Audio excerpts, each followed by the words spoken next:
안녕하세요 여러분, 수익률 상승에 도움을 드리고 싶은 헬퍼입니다. 오늘 같은 경우에 이제 간단한 마감 시황 설명드리고요.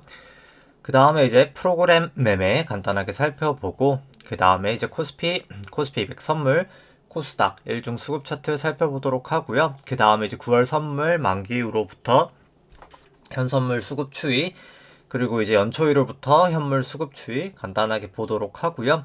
그 다음 이제 리포트 어제 아니죠. 이제 금요일 날 뭐 이제 옐런 재무장관 뭐 발언 등이나 또 이제 중요했던 게 미국 실업률이 발표가 됐었는데, 이제 비농업 신규 고용과 이제 좀 약간 실업률이 약간 다른 결과를 나타냈습니다.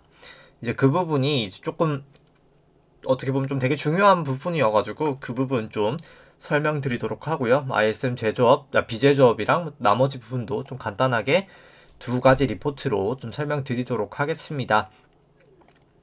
그 다음에 잠시만요. 네, 그 다음에 이제 코스피, 뭐 코스닥, S&P, 뭐 나스닥 차트들 보기에 앞서서 뭐 그냥 결론적으로 저는 뭐 사실 좋아 보이지 않는다. 특히 이제 미국 쪽은 특히 좋아 보이지 않는다가 일단 결론이긴 하고요. 이제 그 부분 뭐 밸류에이션이랑 차트들 보면서 좀 설명을 하겠지만, 차트는 좀 이따 보도록 하겠습니다. 일단 먼저 밸류에이션 지표인 일드갭 먼저 보도록 하고요. 코스피, 뭐 코스닥, S&P, 일드갭으로 보고, 그 다음에 이제 코스피, 코스닥 신용잔고 추이 살펴보고, 그 다음에 이제 통화량 지표인 M2 데이터 대비해서 S&P, 나스닥, 코스피, 코스닥 밸류에이션 같이 보도록 하겠습니다. 그 다음에 이제 미국 ISM 비제조업 지수 발표된 거 같이 한번 보도록 하고요.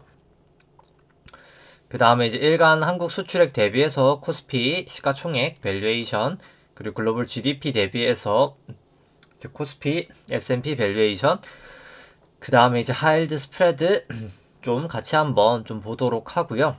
그 다음에 잠시만요. 네, 그 다음에 이제 코스피, 뭐 코스닥, S&P, 뭐 나스닥 차트 살펴보도록 하고, 그 다음 뭐 비트코인도 이제 급락이 있었죠. 그 부분 간단하게 보고, 뭐 V 코스피부터 이제 국고채, 미국채 10년까지 주르륵 같이 한번 뭐 글로벌 증시, 그리고 이제 좀 보조지표들 살펴보도록 하고요.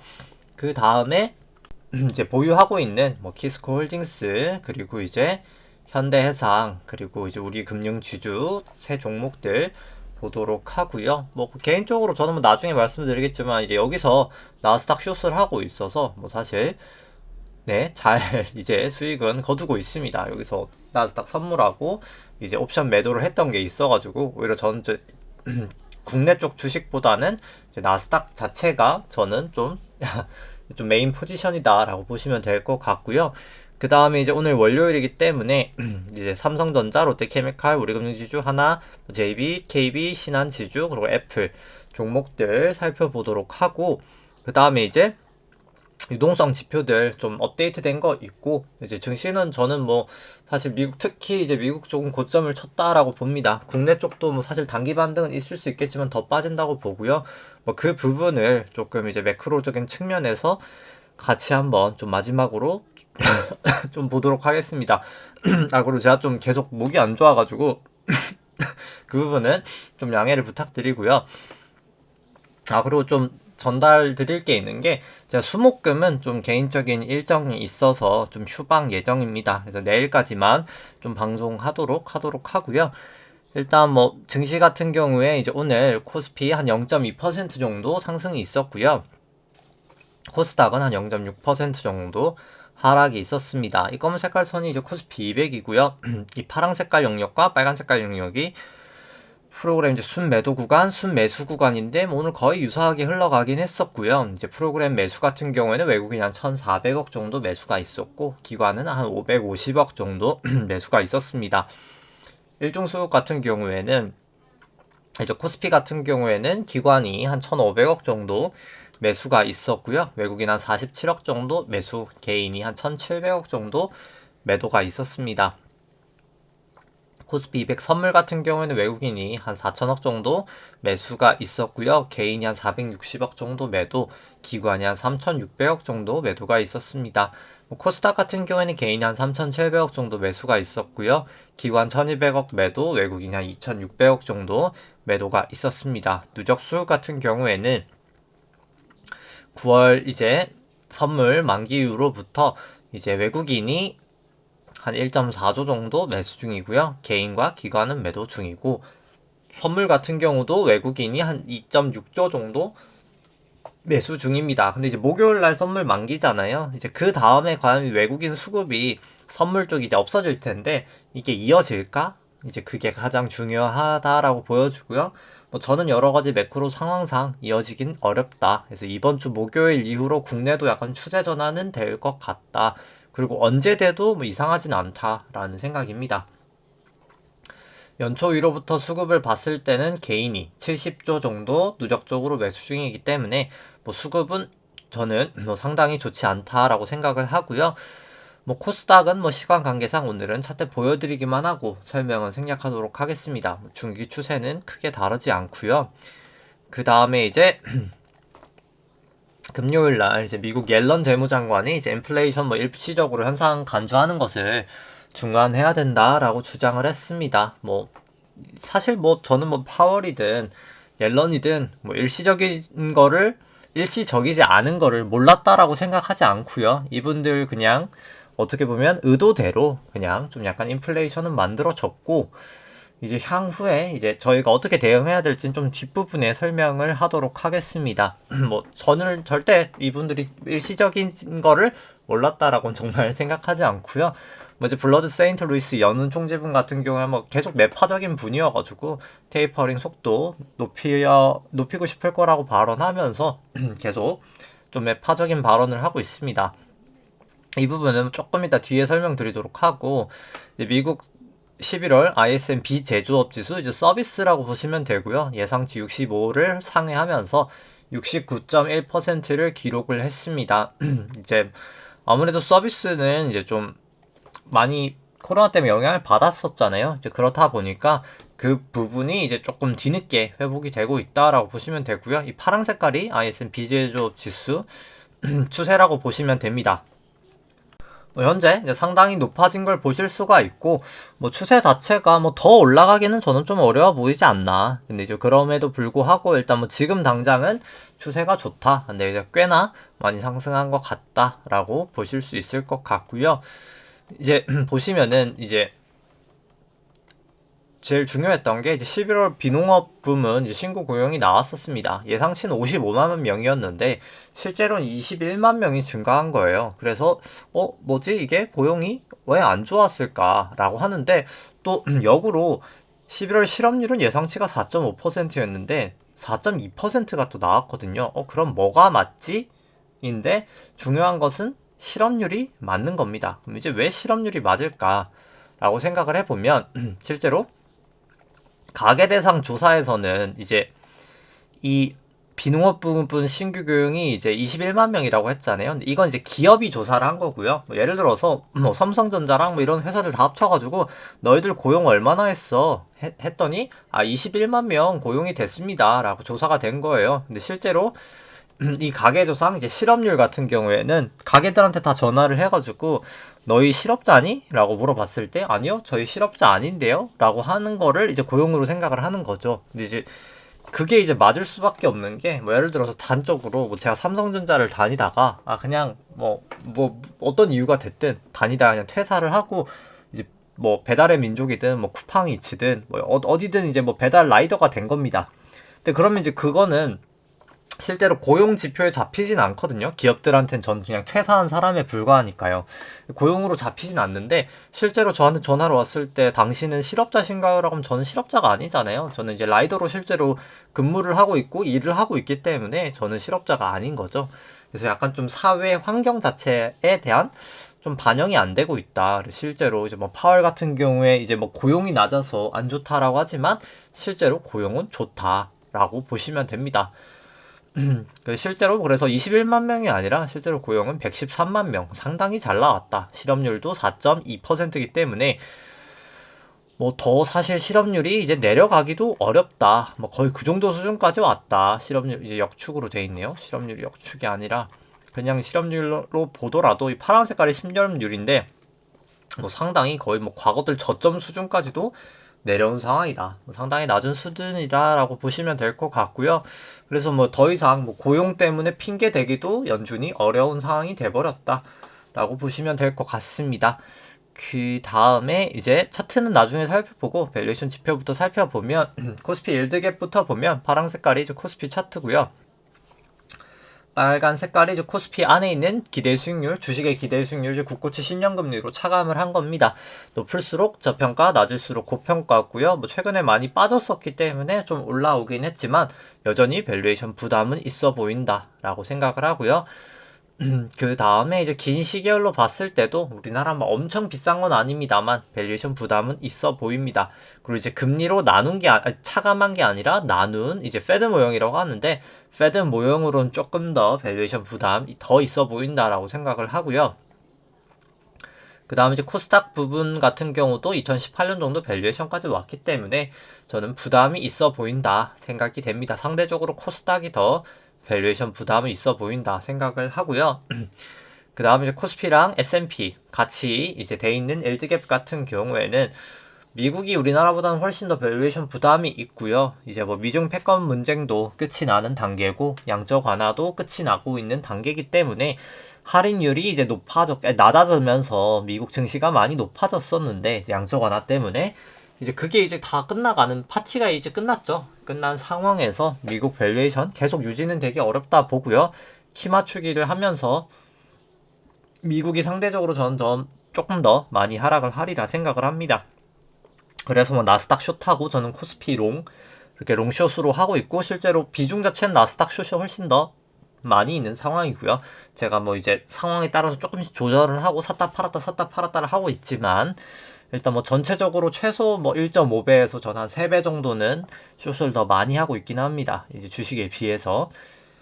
그래서 실제로 뭐 지금 나스닥이 한 7% 빠졌나요? 7% 빠졌음에도 불구하고 저는 뭐 거기다가 레버리지를 뭐 이제 선물 옵션이라 기본적인 레버리지가 있고 뭐 이제 그냥 레버리지를 감안한 것보다도 1.5에서 3배 더 하니까 뭐 거의 한 20% 정도 맥스 20에서 뭐 거의 한 10% 정도는 이제 기본 주식이 20% 빠지는 거랑 똑같은 이제 효과가 나는 거죠. 이제 뭐 그런 상황이다라고 보시면 될 것 같고 그 다음에 이제 페드 모형으로 코스피, S&P 같이 봤을 때 일단 뭐 여기도 둘 다 금리가 조금 빠지면서 약간 올라오고 있긴 하지만 여전히 낮은 레벨이다. 조심을 하시는 게 맞다라고 생각을 합니다. 뭐 특히 이제 지금 금리가 빠진 거는 약간 좀 시장 우려 때문에 약간 수급상 저는 오히려 채권 매수가 들어와서 금리는 빠졌다라고 보지 결국 추세적으로 금리는 결국 올라갈 수밖에 없다. 얘기 좀 이따 드리겠지만 뭐 그렇게 생각을 하고요.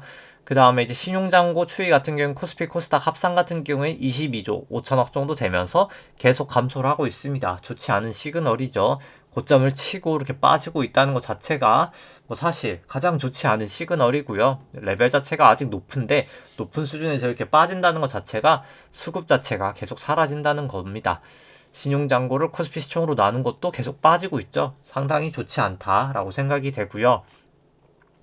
신용잔고 증감 속도도 이렇게 내려갈 때가 돈이 더 못 풀린다는 거기 때문에 뭐 상당히 이것도 좋아 보이지 않고 뭐 코스닥은 뭐 참고로 보여드리기만 하고요.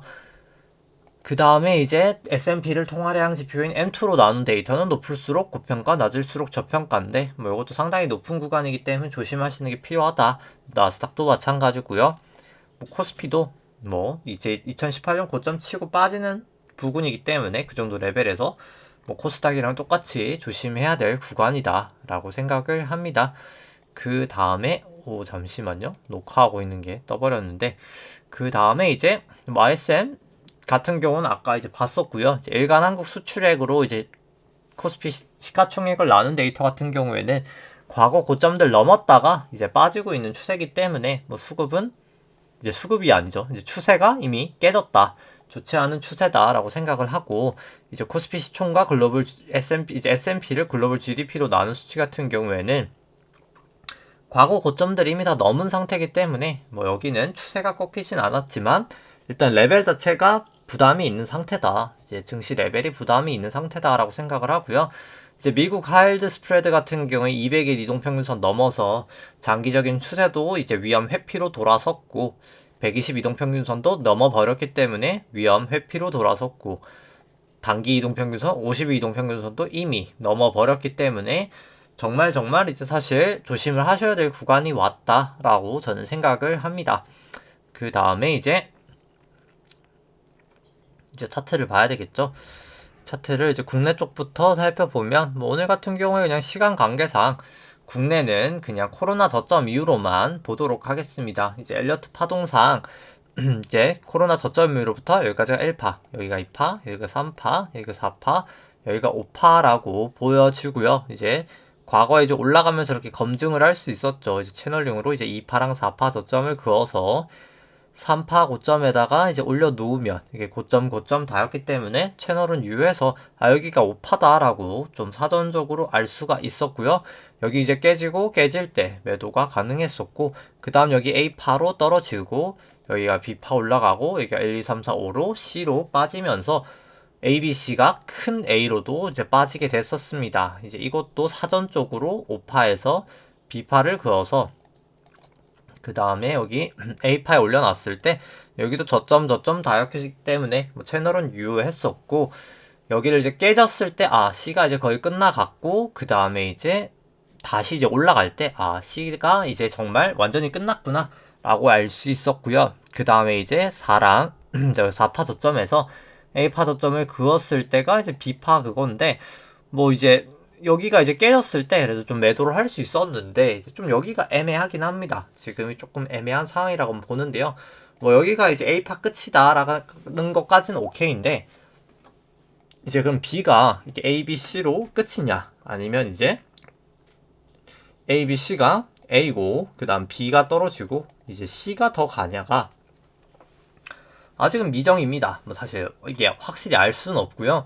근데 중요한 거는 뭐 여기가 끝이어서 이게 C가 이렇게 빠지든 아니면 A, B, C로 C가 좀 더 올라가든 결국에는 이 B 다음에 결국은 빠진다는 거죠. 결국은 이제 C일 가능성이 뭐 조금 이따 이제 밸류에이션 얘기를 또 종목마다 할 때도 그러겠지만 충분히 저는 좀 빠질 가능성이 있지 않나. 이게 그냥 A, B, C로 끝일 조정의 가능성은 좀 낮아 보인다라고 생각을 하고요.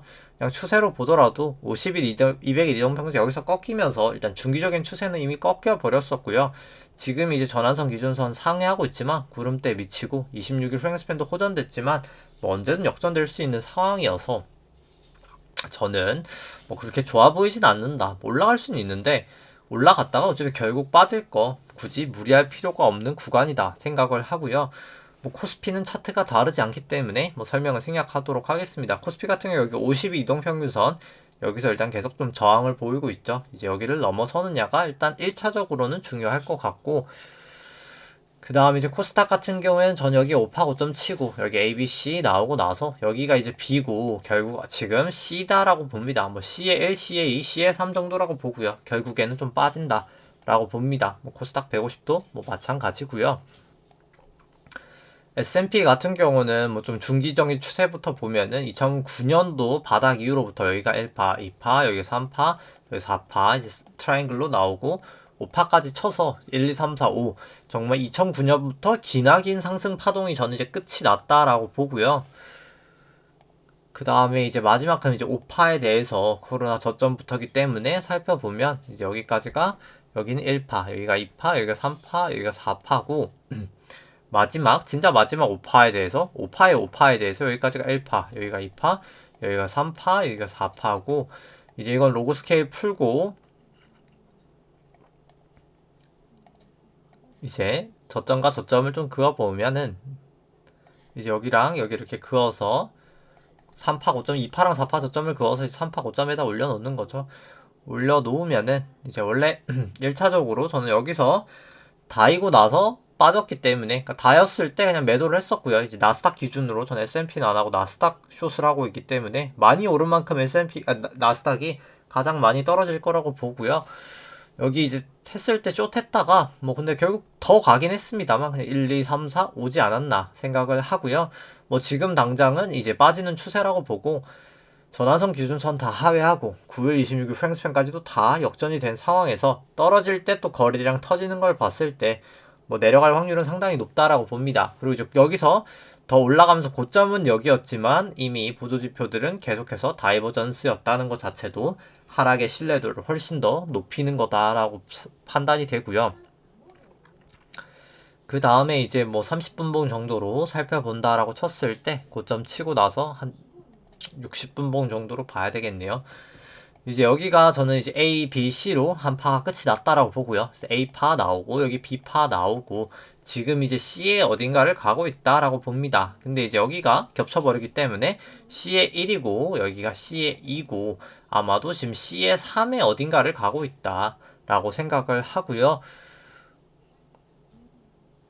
네, 그래서 뭐 여기가 이제 아마도 3의 1, 여기가 3의 2고 여기가 이제 3의 1이고 C의 3의 2고 그 다음에 C의 3의 3이 저는 뭐 꽤 크게 나오리라 생각을 합니다. 이게 뭐 이렇게까지 올라갔다가 빠질 수도 있겠지만 결국 뭐 여기서 바로 빠지든 여기서 한번 올라갔다가 여길 넘어가면 안 되고요. 근데 손절 라인은 여기입니다. 여기를 깨지면 안 되고요. 이게 성립이 되려면 고가가 4,606이죠. 이제 여기를 깨지면 안 되는 선에서 반등 줄 수는 있겠지만 결국은 빠진다 라고 좀 보고요. 뭐 나스닥도 똑같습니다. 뭐 이때까지 움직였던 모습은 똑같기 때문에 여기도 9월 26일 전환선 기준선 다 꺾였고 역전도 됐고 하회하고 이제 9월 26일 프랭스팬 뭐 다 역전이 되고 있기 때문에 좋아 보이지 않은 모양새고요. 52동평균선 좀 지지를 보일까 말까 했다가 뭐 좀 무너지는 모양새가 나오면 조금 더 저도 더 매도를 하려고 생각 중에 있습니다. 뭐 좋아 보이지 않고요. 이제 비트코인 같은 경우도 이제 제가 뭐 이미 지나고 나서 얘기 드리는 게 아니라 뭐 전부터 뭐 사실 장기 추세를 얘기를 드렸었는데 여기가 1파, 여기가 2파, 여기가 3파, 4파, 여기가 5파의 1일지 5일지는 모르나 결국 매수를 하는 롱으로 들고 가려면 결국 여기 고점을 좀 넘어야 된다라고 말씀을 드렸고 제가 오를지 내릴지는 모르겠지만 적어도 일단 미국 증시는 고점인 걸 봐서 이제 나스닥하고 사실 비트코인이 상당히 유사하게 갔었거든요. 근데 저는 아마 뭐 나스닥 고점 치는 걸 봤을 때 비트코인도 아마 떨어질 가능성은 더 높다라고는 얘기를 드렸습니다. 그러니까 결국 오파가 더 갈 가능성이 아예 없는 건 아니지만 뭐 나스닥하고 유사하게 흘러왔었는데 뭐 나스닥이 빠지는데 비트코인만 올라가기도 좀 힘들지 않을까 뭐 그 정도였었는데 이제 결국 빠지는 걸 봤을 때는 빠질 확률이 훨씬 더 높다라고 보여지고요. 여기까지가 1파, 여기가 2파, 여기가 3파, 여기 4파, 5파가 나온 상황에서 뭐 저는 추가로 매수하시려면 결국 아까 말씀드린 대로 여기를 넘어야 됩니다. 전고점 여기를 좀 넘어서 매수를 해야 될 것 같고 지금 당장은 뭐 추세가 뭐 상당히 좋아 보이지 않는다 뭐라고 생각을 합니다. 뭐 그나마 여기가 이제 뭐 120일하고 200일 평균선 좀 지나가는 구간이라 뭐 단기적인 반등은 언제든 나올 수 있겠다라고 보지만 뭐 추세가 이미 좋아 보이지 않는다 뭐 그렇게 생각이 들고요. 그 다음에 코스피 안에 있는 내재 변동성 V 코스피 같은 경우에는 뭐 계속해서 이제 사실 증시가 올라가고 있긴 하지만 전환선 기준선 위에 있죠. 그래서 좀 불안해 보인다. 근데 이건 시장 자체도 불안하게 이미 보고 있다 라고 생각을 하시면 될 것 같습니다. 이제 왜 사실 증시가 떨어지는 거는 뭐 제가 개별적인 것까지 다 하고 좀 설명드리도록 하겠습니다. 그 다음에 이제 필라델피아 반도체 지수 볼린저 밴드 상당히 모여 있죠. 곧 벌어지면서 미치든 위든 튈 것 같은데 뭐 지금 움직임상 떨어질 가능성이 다이버전스도 그렇고 상당히 높아 보인다라고 생각을 합니다. 그 다음에 이제 니케이 같은 경우도 여기 5파 고점 치고 저는 A, B, C든 1, 2, 3, 4, 5든 뭐 결국 더 빠진다라고 보고요. 뭐 유로스톡스 같은 경우도 여기 고점을 쳤다라고 봅니다. 뭐 여기서 뭐 1, 2, 3, 4, 5를 빠지든 A, B, C로 빠지든 결국 뭐 중기적인 추세는 더 빠진다. 지금은 200이동 평균선에서 좀 지지를 보이지만 결국엔 더 빠진다라고 생각을 하고요. 항생 같은 경우도 이제 여기서 5파 고점을 친 건 똑같고 여기 A, B, C까지 빠지고 아마도 저점 깨져서 여기가 이제 A, B, C일지 그냥 B가 이렇게 짧을지는 모르겠으나 어차피 결국 여기도 반등하고 빠지든 그냥 빠지든 결국은 빠진다 라고는 보여집니다. 뭐 상해 종합은 사실 파동이 그렇게 깔끔하게 읽혀지진 않는데 뭐 헝다그룹 이슈도 있고 뭐 사실 이제 마치 그런 거죠. 이제 항상 헝다 쪽 얘기를 하면 제가 가장 많이 듣는 얘기가 그겁니다. 그러면 중국 정부가 가만히 납두겠습니까? 라고 하는데 근데 정말 이제 그 얘기가 맞다고 하면 저희도 이제 공산당이 되어야죠. 정말 회사들이 다 망하지도 않고 어떤 상황에서도 정부가 모든 걸 다 개입할 수 있어서 모든 경제를 다 좌지우지할 수 있으면 사실 민주주의보다 공산주의가 더 우월한 거 아닌가요? 라는 전 생각인데 그럴 수가 없다는 거를 저는 모두가 다 사실 알고 있는데 약간 공산당 하면 모든 걸 조금 약간 나라에서 모든 걸 다 통제할 수 있다라는 생각도 이제 하시는 경우도 있긴 하지만 당연히 그럴 수가 없습니다. 헝다만 만약에 딱 헝다 하나만 문제면 그럴 수 있겠죠. 근데 지금 뭐 중국 쪽에 이제 좀비 기업이라고 하는 기업들이 한두 개가 아닌데 그거를 다 살릴 수 있을까? 불가능하다고 봅니다. 살릴 수는 있죠. 근데 살리려면 그만큼 통화량 자체를 늘려야 되고 그럼 이제 물가가 지금도 이미 물가가 높아서 중국 쪽이 지금 스태그플레이션에 가까운 상황인데 이제 어떻게 보면 죽어야 될 기업들을 살리려다가 살 수 있는 기업들까지 다 죽을 수 있는 상황이 돼서 뭐 저는 이제 살리려고 하는 뭐 액션 정도는 취할 수도 있겠지만 실제로 살리기는 어렵다. 그리고 살려도 그게 더 큰 문제다라는 생각입니다. 뭐 이러지도 저러지도 못하는 상황이다. 뭐 그렇게 생각을 하고요. 뭐 달러 인덱스 같은 경우는 뭐 계속 그냥 지지부진한 움직임입니다. 뭐 그래서 뭐 딱히 아직까진 방향성이 없다. 근데 그럼에도 뭐 기준선 위에 있으니까 뭐 추세는 죽지는 않았다. 뭐 그 정도인 것 같고요. 뭐 달러 원도 이제 뭐 딱 애매한 상황입니다. 뭐 딱히 이제 구름대 위고 기준선 뭐 거의 근초고 26일 호전돼 있어서 뭐 크게 문제는 없지만 그렇다고 크게 추세가 좋지도 않다. 아직까지는 좀 애매하다라고 볼 수 있을 것 같고요. 뭐 WTI 같은 경우는 여기를 이제 깨졌기 때문에 여기가 1이라고 생각했던 부분이 깨졌죠. 그래서 단기 반등을 하더라도 뭐 결국은 뭐 저는 좀 빠지지 않을까. 근데 일단 뭐 RSI나 뭐 MACD 뭐 봐서는 뭐 일단 뭐 단기 반등 정도는 가능해 보인다. 뭐 그 정도고요. 금선물 같은 경우에 뭐 좀 올라가긴 했지만 결국 실질금리 저는 올라갈 수밖에 없다고 보거든요. 근데 금이랑 실질금리 반대로 움직이기 때문에 뭐 결국에는 단기적으로는 좀 금은 좀 많이 빠진다고 봅니다. 그랬다가 실질금리 1, 2 정도 되면 뭐 그때 매수를 해야 된다 생각을 하고요. 국내 금리 같은 경우에 이미 5파 고점을 쳤기 때문에 이제 1, 2, 3, 4, 5, 5파 고점을 쳐서 ABC 조정 보이고 있다라고 보여지고요. 뭐 좀 추세가 아직까지는 좋지는 않은 것 같습니다. 그 다음 이제 미국채 10년물 같은 경우에는 여기를 이제 깨버렸거든요. 그래서 뭔가 제가 본 게 틀릴 수도 있지 않았을까라는 생각도 들기는 합니다. 근데 뭐 그럼에도 불구하고 뭐 제가 이제 파동은 잘못 매겼을 수 있지만 어차피 그냥 매크로 환경상 결국에는 올라가는데 이제 과연 이게 1, 2, 3, 4, 5는 아니기 때문에 이게 이제 어떻게 올라갈지는 모르겠지만 결국엔 올라갈 것 같다. 왜냐면 이제 테이퍼링 결국 하고 있고 뭐 조금 이따 뒤에 이제 오늘 하는 종목들 설명드리고 얘기를 하겠지만 이제 매크로 자체가 올라갈 수밖에 없는 매크로기는 하거든요. 이제 기술적 분석을 하지 않더라도 뭐 그래서 이제 그 부분 조금 이따 뒤에 보도록 하고요. 그 다음에 이제 뭐 키스콜딩스 같은 경우에는 뭐 그나마 일단 외국인 쪽에서 수급이 돌아오면서 정말 오랜만에 전환선을 이제 좀 넘었습니다. 종가 기준으로 드디어 좀 넘어서긴 했고요. 뭐 그래서 이제 그나마 조금 전보다는 나아졌다. 뭐 이렇게 볼 수 있을 것 같습니다. 그 다음에 이제 키스홀딩스 같은 경우 현재 주가 뭐 15,300원 정도 되고요. 나머지 실적 전망치 이 정도다라고 했을 때 밸류에이션 자체로는 뭐 거의 한 7만원까지도 저는 갈 수 있는 회사다라고 생각은 하고요. 근데 가장 중요한 건 여기 이제 주주 환원 정책이죠. 뭐 자사도 소각하고 무상증자하고 뭐 이제 유상 감자도 할 수 있으면 하고 뭐 여러 가지 측면에서 어차피 회사 대주주가 주식담보대출 받으면서 한 400억 정도는 빚을 졌기 때문에 이제 그거를 어차피 결국은 갚아야 돼서 회사 돈을 빼야 되겠죠. 배당을 많이 주고 있는 상황도 아니기 때문에 이제 그 부분을 좀 기대를 해봐야 되지 않을까. 이제 결국에는 뭐 그렇게 생각을 하고요. 그 다음에 현대해상 같은 경우도 뭐 아직까지는 추세가 완전히 돌아서지는 않았습니다. 이제 그럼에도 불구하고 뭐 여기도 이제 밸류에이션 자체는 저는 상당히 싸다라고는 생각을 합니다. 뭐 기대 수익률상 뭐 기대 수익률이 어마어마하게 싸죠. 뭐 거의 뭐 엄청 싸기 때문에 뭐 저는 뭐 사실 밸류에이션 상으로는 뭐 매수는 가능하다. 뭐 그렇게 생각을 하고요.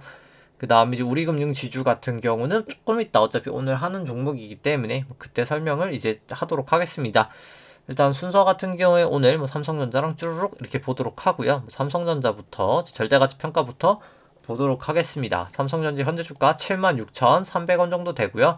뭐 나머지 실적 전망치 이 정도 나온다 라고 감안을 했을 때 뭐 삼성전자는 그냥 좀 애매한 밸류에이션이다. 뭐 그렇게 비싸지도 않고 싸지도 않다라고 나옵니다. 근데 이제 상대가치 평가로 봤을 때 이 기대 수익률, 연두색깔 기대 수익률이 삼성전자 한 8% 정도 되면 항상 조정을 보였었거든요. 이번에도 뭐 어김없이 7.9% 정도 보이고 조정을 보였듯이 그렇게 보이는데, 근데 올라갈 때는, 그러니까 결국 주가가 하락할 때는 기대 수익률이 훨씬 더 높아진 적이 있거든요. 그래서 지금이 이 기대 수익률이 과연 뭐 싼가에 대해서는 저는 뭐 그렇게까지 싸진 않는 것 같다. 인 것 같고요. 이제 금리를 조정한 이제 금리 조정 기대 수익률도 뭐 상당히 낮은 편에 속하기 때문에 뭐 결국은 저는 한 번 더 빠지지 않을까 뭐 그렇게 생각을 합니다. 그 다음에 이제 차트 살펴보면 삼성전자 같은 경우에 이제 결국 비파 반등이라고는 봅니다. 이제 여기 5파 고점을 친 건 너무 명확하고요. 그 다음에 이제 A파 떨어지고 결국 비파인데, 어차피 비파가 뭐 어디까지 갈지는 모릅니다. 이제 비파 같은 경우에는 여기 전고점 전까지도 갈 수 있기 때문에 뭐 어디까지 갈지는 모르겠지만 결국은 빠진다. 전고점 넘지 못하고 저는 뭐 그 가능성이 훨씬 더 크다. 뭐 그렇게 생각을 하고요. 뭐 구름대를 넘고 뭐 전환선 기준선 넘은 거는 일단 뭐 추세상으로는 확실히 뭐 긍정적으로는 보입니다. 이제 그 부분은 좀 긍정적이지만 이게 새로운 상승의 출발이다라고 하고 들어가기에는 너무나 걸리는 게 많다라고 생각을 합니다. 그 다음에 이제 롯데케미칼 살펴보면 현재 주가 한 23만원 정도 되고요. 뭐 나머지 실적 전망치 이 정도 나온다라고 감안을 했을 때 뭐 여기는 그래도 좀 밸류에이션 매력은 조금 있다라고 생각을 합니다.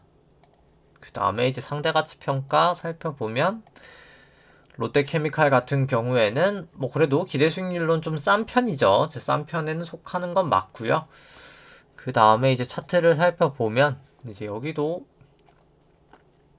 반등은 있는 구간이긴 합니다. 반등은 있는데 좀 애매한 건 이제 A, B, C냐 아니면 이게 그냥 A, B, C가 다 끝이 났냐인 것 같은데 뭐 좀 애매하죠. 뭐 사실 이거는. 그래서 이거는 그냥 결국 그냥 기술적 분석으로 좀 대응을 하지 않을까. 뭐 좀 괜찮다라고 사시면 결국 이제 뭐 기준선 넘어갈 때 딱 살 수 있었을 것 같고요. 넘어갈 때 그냥 주가가 재차 기준선 하회하면 판다. 뭐 이런 마음가짐으로 좀 사셨으면 되지 않을까. 뭐 그렇게 해서 좀 대응을 하셨으면 되지 않았을까라는 생각이고요. 그 다음에 이제 우리금융지주 상대가치 평가를 보면은 뭐 기대 수익률 상당히 싸죠. 18.2%. 뭐 기대 수익률 상당히 높고요.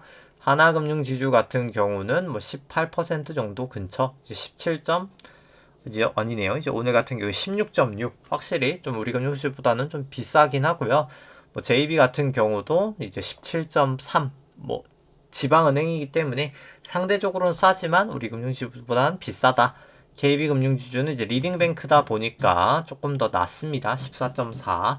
조금 많이 낮긴 하고요. 은행 업종 중에서는 신한지주는 뭐 2등이니까 15.5. 딱 뭐 밸류에이션이 뭐 거의 좀 비슷비슷합니다. 다 싼 건 맞는데 뭐 그 중에서 그래도 우리금융지주가 제일 싸 보인다. 이제 뭐 그렇게 생각하시면 될 것 같고요. 우리금융지주 같은 경우 여기 이제 구름대 상단에서 좀 계속 지지를 잘 보이고 있긴 합니다. 거기서 좀 기간 조정을 많이 보였어가지고 추세도 이제 뭐 그렇게까지 나빠 보이진 않는다 인 것 같은데, 뭐 수급이 일단 가장 좋은 게 여기는 가장 크긴 합니다. 뭐 그래서 크게 빠지진 않았다. 뭐 이제 그렇게 보시면 될 것 같고요. 그 다음에 이제 나머지 종목들은 뭐 차트를 생략하도록 하고 이제 다 똑같기 때문에 애플 같은 경우 이제 차트를 살펴보면 애플 같은 경우는 여기 저는 이제 고점을 쳤다라고 봅니다. 여기 고점 치고 뭐 아마 더 빠지지 않을까. MAC도 그렇고 이제 고점 친 날 근처에 거래량 터지면서 빠졌었기 때문에 상당히 저는 좋아 보이지 않는다. 애플도 이제 정말 천하 애플도 고점을 저는 친 게 아닌가 그렇게 생각을 하고, 이제 전에도 얘기 드렸었지만 애플이 더 이상 자사주 매입을 열심히 하기도 힘들거든요. 원래는 이 잉여 현금 흐름, 회사가 번 돈에 비해서 배당을 훨씬 더 많이 했습니다. 이제 자사주 매입까지 포함해서요. 마이너스였었죠. 그렇다 보니까 자본이 계속 깎였던 거예요. 자본이 거의 절반이 깎였죠. 그리고 이제 빚도 많이 진 겁니다. 빚은 2배로 지고 자본은 절반으로 깎였죠. 이 돈으로 다 이제 사실 자사주 매입을 한 거죠. 근데 이제는 더 이상 많이 하기도 어려운 겁니다. 차익금 의존도도 그렇고. 그래서 이제 과거만큼은 자사주 매입을 못 하고 결국 자사주도 이제 결국 소득세가 생기잖아요. 1에서 3% 정도 지금 생기려고 하고 있는 상황이기 때문에 뭐 여러 가지 측면에서 자사주 매입하면 세금도 떼이고 결국 최저 법인세율도 15%도 만들잖아요. 23년부터 그런 부분이 다 악재로 작용하기 때문에 특히 테크주들은 좋아 보이지 않는다. 그렇다고 실적이 과거 대비해서 좋지도 않다. 영업이익은 2015년보다 오히려 감소를 했죠. 주가의 상승은 결국 실질금리가 낮아졌고 그것 때문에 자사주 매입을 한 영향이다. 실적이 그렇게까지 좋아서 오른 건 아니다. 라고 보시면 되고 이제 유동성 업데이트 됐던 거랑 간단하게 좀 살펴보면 이제 일단 유동성 업데이트 된 거 먼저 일단 살펴보면 미국 쪽 같은 경우에 이제 지급준비금 같은 경우 이제 살짝 증가를 했습니다. 뭐 아직까지는 양적 완화를 뭐 계속 하고 있는 영향이고요. 그 다음 재무부 일반 계정 좀 감소를 하고 있죠. 감소를 했고 연방준비은행 총자산 같은 경우에 소폭 감소는 했습니다. 그 다음에 이제 나머지 부분은 이제 좀 설명을 드리면서 설명을 하죠. 이제 뭐 맨날 설명을 하는 내용이지만 사실 증시가 이때까지 올라갈 수 있었던 게 그냥 간단하게 양적 완화 때문입니다. 연방준비은행의 총자산이 2008년 후반부터 양적 완화를 시작했죠. 그냥 1조라고 생각을 하면 여기 지금 8.7조니까 2008년도 이제 금융위기 이후로 거의 8조 달러 정도를 자산 매입을 한 겁니다. 이제 금융시장에 돈을 그냥 뿌린 거죠. 거의 8천조 거의 넘는 돈을 뿌렸다. 거의 한 9천조 넘는 돈을 뿌렸다. 라고 생각을 하시면 되는데 근데 인플레이션은 발생을 안 했죠. 이제 그게 실물 경제 시장에 돈이 풀린 게 아니라 그냥 은행에 쌓여 있던 겁니다. 이제 보시면 예금만 늘었죠. 이제 예금만 이때부터 2008년 후반부터 예금만 이렇게 증가를 합니다. 그렇기 때문에 실물 경제엔 인플레이션이 안 왔고 우리 금융시장에만 이제 밸류에이션 버블이 온 거죠. 이제 뭐 맨날 이제 똑같은 얘기입니다만 사실 이제 S&P 밸류에이션 보더라도 S&P PBR이 9년은 뭐 사실 경기가 안 좋았으니까 뭐 그렇다 치고 뭐 경기가 뭐 나름 괜찮았던 뭐 2013년, 2015년만 해도 그때 PBR에 비해서 지금 PBR이 뭐 거의 2배 정도 되거든요. 근데 그러면 수익성이 좋냐? 지금 생각을 해보면 PBR이 높으려면 수익성이 높아야 되겠죠. 뭐 그때나 지금이나 수익성에 별반 차이도 없습니다. ROE 같은 경우에 차이가 없죠. 결국 올라갔던 이유가 실적이나 뭐 성장률이 그렇게 좋았던 건 아닌데 그냥 할인율이 낮았던 거죠. 돈을 워낙 많이 풀다 보니까 이 돈들이 다 은행 예금에 이렇게 들어가서 이 은행 지급준비금이 은행 현금이라고 생각하시면 되거든요. 이제 이게 증가를 하면서 실질금리가 상당히 낮았었다. 실질금리가 상당히 낮았었다. 이 실질금리가 이 파란 색깔 얘가 실질금리인데요. 마이너스잖아요. 지금 얘가 낮았었기 때문에 증시의 할인율이 낮아져서 증시가 올랐었다. 뭐 이렇게 이제 생각을 하시면 됩니다. 근데 중요한 거는 이제 실질금리는 올라갈 거라는 거죠. 이제 그럼 왜 올라가냐? 뭐 실질금리가 올라가는 이유는 단순합니다. 예전에 이제 은행이 예금을 잘 받아줬었어요. 왜냐면 이제 대출이 안 나가다 보니까 아 그래 뭐 예금 늘려도 상관은 없어 였었는데 중요한 건 이제 대출이 증가를 하고 있는 겁니다. 이 빨간 색깔이 대출 증가율인데 대출 증가율이 마이너스에서 플러스로 이제 돌아서고 있는 겁니다. 대출이 증가하다 보니까 이제 은행이 아 대출하기 위해서 우리 이제 예금을 좀 안 받기로 했어 라고 하니까 연방준비은행 자산을 증가를 시키거나 유지를 시키려면 부채가 증가가 되거나 유지가 돼야 되잖아요. 이제 대차가 맞아야 되니까요. 이렇게 여기 이제 자산이고 여기 이제 부채니까 뭐 얘가 이제 100 늘면 얘도 100이 늘어야 되니까 뭐 그런 게 되는데 자산은 늘고 싶어도 부채가 못 늘면 못 느는데 부채에서 가장 큰 게 지급준비금 은행에 있는 현금이거든요. 은행에서 현금을 잘 안 받아주니까 결국 뭐라도 늘려야 되는데 유통통화는 진짜 이제 프린트된 통화라고 보시면 돼서 크게 못 늘어나고 재무부 일반 계정은 재무부가 이제 재정정책을 위해서 모아놓은 현금이나 이제 세금 모아놓은 거라고 보시면 되는데 이것도 크게 못 늘어나고 결국 RRP라고 이 리버스 레포밖에 못 늘어나는 겁니다. 근데 리버스 레포가 계속 이렇게 늘어났었는데 실제로 그래서 리버스 레포가 지금 2조 달러가 넘죠. 근데 리버스 레포가 이제 늘어나면 단점이 있고 문제가 생기는 거죠. 리버스 레포가 그냥 결국 단기 금융 시장에서 돈을 이렇게 빌리는 겁니다. 연방준비은행이 단기 금융 시장에서 연준이 이렇게 돈을 빌리는 거예요. 돈을 받고 채권을 담보로 주는 거야. 내가 이제 채권 담보로 할 테니까 너 돈 좀 빌려줄래? 매우 이제 단기로. 그러니까 단기자금이 돈을 연준이 다 땡겨오니까 단기자금 시장에 돈이 없는 거죠. 돈이 없으니까 단기 금리가 이렇게 튀는 겁니다. 이게 SORF가 이제 FR이 이제 레포 금리거든요. 그냥 간단하게 레포 금리. 연준이 돈 빌리는 금리랑 비슷하다고 보시면 되는데 이게 이렇게 높아지다 보면 이 IORB가 미국 기준금리라고 생각하시면 되거든요. 0에서 0.25에 하는 실제로 이제 기준금리가 있으면 0.15 정도 되는데 여기까지 이제 얘가 오게 되면 미국이 기준금리를 이제 올릴 수밖에 없는 상황이 되는 거죠. 근데 결국 단기자금이 말라가니까 이게 이제 올라갈 시그널이 점점 나오고 있는 상황이고요. 이게 다 이렇게 올라오기 전에 미국이 이제 테이퍼링 끌내야 되니까 테이퍼링을 더 빨리 해야 되는 게 아니냐, 더 빨리 하자, 이제 이런 의견이 나오는 겁니다. 이게 이렇게 올라가면 이제 결국 기준금리가 올라가게 될 거기 때문에 아마도 저는 뭐 늦어도 내년 6월 정도면 이제 기준금리는 좀 올라간다 라고 생각을 합니다. 이제 그렇게 되면 문제는 이제 실질금리가 올라간다는 거겠죠. 실질금리가 올라간다는 겁니다. 단기 실질금리 이미 이렇게 튀고 있죠. 2년하고 5년은 튀고 있고 10년하고 30년은 좀 버티지만 여기는 이제 증시가 급락하면서 수급적인 요인이 들어와서 실질금리가 버티는 거지만 결국에는 수급적인 요인이 다 풀리면 버틸 수밖에 없다라고 봅니다. 기대 인플레이션은 이미 다 모든 만기들이 다 꺾이고 있거든요. 그렇기 때문에 수급적인 요인을 제외하면 실질금리는 계속 올라가고 있는 상황이고 그 상황에서 증시가 버티기는 어렵다.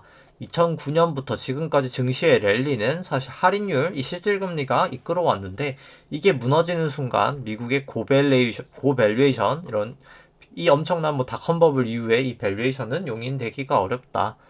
그래서 저는 뭐 사실 뭐 계속 말씀을 드리지만 파티는 이미 끝났다라고 보고요.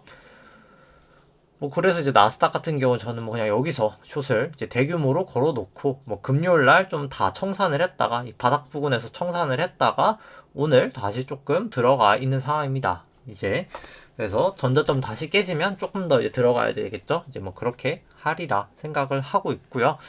뭐 저희 이제 시청자분들도 뭐 사실 할인율이 올라가는 상황에서 좋은 자산은 하나도 없습니다. 정말 모든 자산이 다 안 좋고요. 이 실질금리가 1에서 2가 될 때까지는 그냥 현금이 가장 좋지 않을까. 뭐 저처럼 숏을 하시지 않는 이상 현금이 가장 좋다라고 생각을 하고요. 이제 본격적인 투자는 실질금리가 1에서 2가 될 때 이제 그때 저희가 진입을 해야 되겠죠. 이제 그때도 뭐 매번 말씀드리지만 이때는 금이 가장 좋다라고 보고요. 그 다음에 이제 주택인데 뭐 나는 바로 집을 사기에는 좀 돈이 부족하다 라고 하시는 분들은 미국 쪽 에쿼티 비중이 높은 이제 리츠를 좀 저는 사시는 걸, 특히 주택인데 에쿼티 비중이 높은 리츠를 좀 사시는 걸 추천을 드리는데 뭐 아직 살 때는 아니어서 제가 뭐 개별적인 종목을 추천해 드리진 않고요. 저도 아직까지 고르진 않았기 때문에 일단 그때는 이제 그런 중심으로 하시면 될 것 같고, 이제 뭐 리츠보다는 이제 조금 지금 당장 괜찮은 건 그래도 금융주들 저는 괜찮다라고 봅니다. 뭐 금융지주도 그렇고 이제 손해보험도 그렇고 이미 조정을 많이 받았기 때문에 충분히 괜찮다. 국내 쪽 실질금리 이렇게 떨어졌어가지고 반등했다가 좀 빠졌어가지고 충분히 조정은 개별 종목들 많이 보여서 뭐 좀 단기에는 괜찮아 보인다. 장기적인 걸 봤을 때 뭐 그렇게 생각을 합니다. 그 다음에 이제 괜찮은 게 가격 전가가 잘 되는 그런 소비주들인 텐데 뭐 그 부분은 저도 고민을 하고 있기 때문에 아직까지 오진 않았기 때문에 고민을 하고 있어서 좀 결정되면 좀 말씀드릴 수 있도록 하고, 뭐 이제 아까 앞전에 말씀드렸다시피 이제 내일까지 방송하고 제가 수목금은 좀 휴방입니다. 네, 오늘 방송 여기까지 하도록 하고요. 네, 좋아요와 구독 눌러주시면 감사하겠습니다. 이상입니다.